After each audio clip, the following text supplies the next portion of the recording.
Hey guys, Nolan the Gamer here.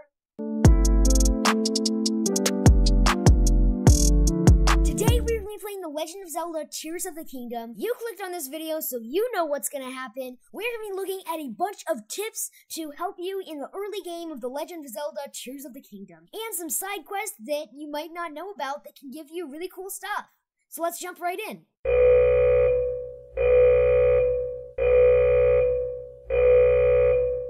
Oh, by the way, I love the new loading screen. It looks so cool, and it also shows you where you're teleporting to, like with the map right above me. So we're back in the land of Hyrule, and I've actually played quite a bit so far. I've already gotten the Sage of Water, Sidon, and he is going to help me.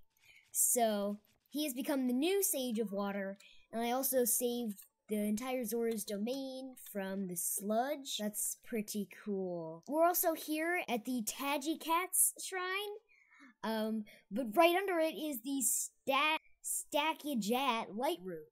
So there's a connection between these two. And I explained the whole thing in the YouTube short right up there.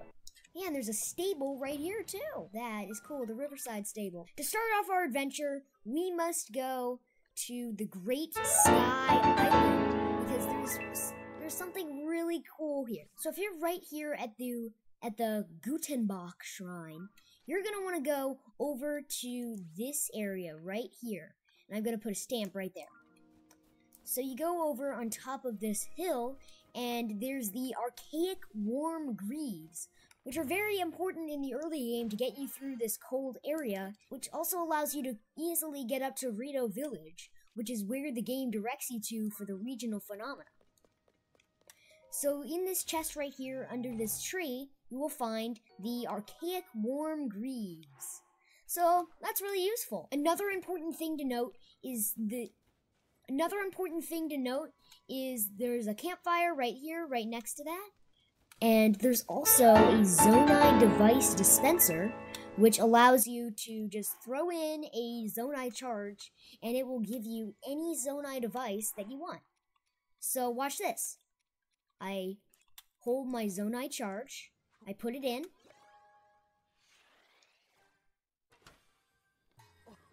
and it gives me, kind of like a gumball machine, a fan, which is really neat. So it can give you this pair of wings here, a fan, a mirror, all kinds of different things made by the Zonai. So that's a really cool feature. And these are also scattered all over the map. So there's one right here, right over here, by the Jirutamak Shrine, this spinning ball. And then there's also one over here in the Water Temple. So there's just some useful ones that I've discovered so far, but because this game is relatively new, I haven't found all of them. Another important thing to note is as soon as you finish this tutorial area, the Great Sky Island, and you jump off of this little balcony thing, right out the back of the Temple of Time here, you want to try to jump towards Hyrule Castle, and you might see the Sky View Tower. Oh, the cloud's blocking my way. See that Sky View Tower down there? What you want to do is sprint and jump, and then use your paraglide. Oh wait, you don't have the paraglider yet.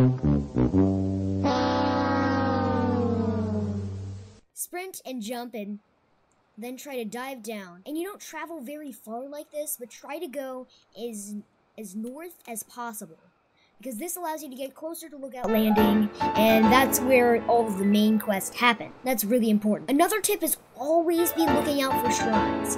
They are a lot easier to spot in this game, thanks to the huge spiral that's on top of them. It still is really important to go to them, even if you don't solve the puzzle yet. It's still really important to go there and set a warp point. And I have done that across a lot of shrines. This shrine that I started the video at, that one hasn't been completed yet. Same with this shrine and a bunch of other ones. So I can use those later. When I have exactly 4 shrines left to complete, so I can gain another heart container or stamina vessel. So always be looking out for shrines, and be sure to pin them and then change them to a stamp, because that's really useful, because you want to use the actual pins for towers that you find. Like the Elden one over there, the Elden like the Elden one over there, or the Hebrew one over there that I've marked on my map. Another really important tip, when you're at Lookout Landing at the very beginning of the game, there's a general store and armor shop right there that you can get some really good armor from. So if you already have the Archaic Greaves, then that is great. Go ahead and get the Hylian Hood and the Hylian Tunic, because they'll be really important. And if you start with the Zora quest like I did, then you don't need to get the Tunic because you get the Zora armor as soon as you arrive. So as you can see right here, it's all of them, and you can buy them. And because you need rupees for this stuff, always be looking out for these little gem rock things and any materials that you find. So whenever you find a mushroom, instead of just passing by it, always pick it up, because you can sell it later or turn it into food. And although the game does want you to go to the Rito village first, and it kind of hints at it too from them saying that Princess Zelda has been spotted most recently in the Hebrew region, you might want to head over to the Zora because it gives you some good armor, and I think the floaty gravity on top of that island is a lot of fun. And finally, always have arrows on you. If you don't have arrows, try to get some, because arrows are a huge part of the main quest for this game for some reason. Like, you need them for the Zora quest, for the Rito quest, for the Gerudo quest. Like, seriously, it's kind of annoying at this point, because I've been out of arrows this entire game, and it's been really hard, because I waste them all shooting fire arrows in the depths. So always be conscious of your arrow count, because it might come in handy having a lot of arrows. And the final one is use fuse. And even if some of your materials don't seem like they'll do much, like the large Zonai charge or the King's Scale and stuff like that, they might be really useful because you can fuse them with strong weapons. And always hold on to your Soldier Construct Horns and Captain Construct Horns. That's a tongue twister. Always hold on to your Soldier Construct Horns and your Captain Construct Horns, because you can always use these for fuse to really improve them, because they do have a high attack power when fused to a weapon. Like my 8-fold blade, for example, I can take out my Soldier Construct 3 horn, and then I can fuse it with the 8-fold blade to give me 18 extra damage. So that takes up my total all the way to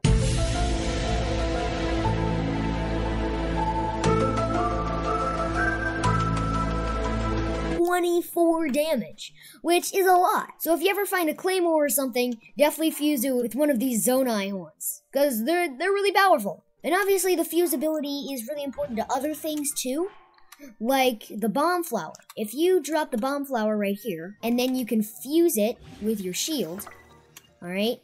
And then when you shield jump, it gives you a huge boost. So that's basically the bomb jump or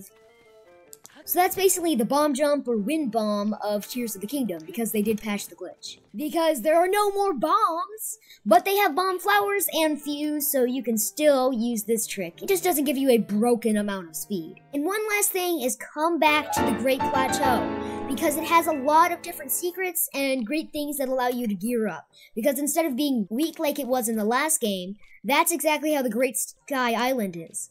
So the Great Plateau in Tears of the Kingdom has become the same gear level as the Necluda region in Breath of the Wild. And when you do come to the Great Plateau, come behind the waterfall over here in the River of the Dead, and come to the OG Temple of Time, because there's a whole quest down there with you find eyes in the depths, and it's all kinds of cool stuff, and at the end it gives you a free stamina vessel. So that's really cool. That's all the tips for today, guys. I hope you enjoyed, learned a lot, and this will help you on your Tears of the Kingdom journey. See you next time.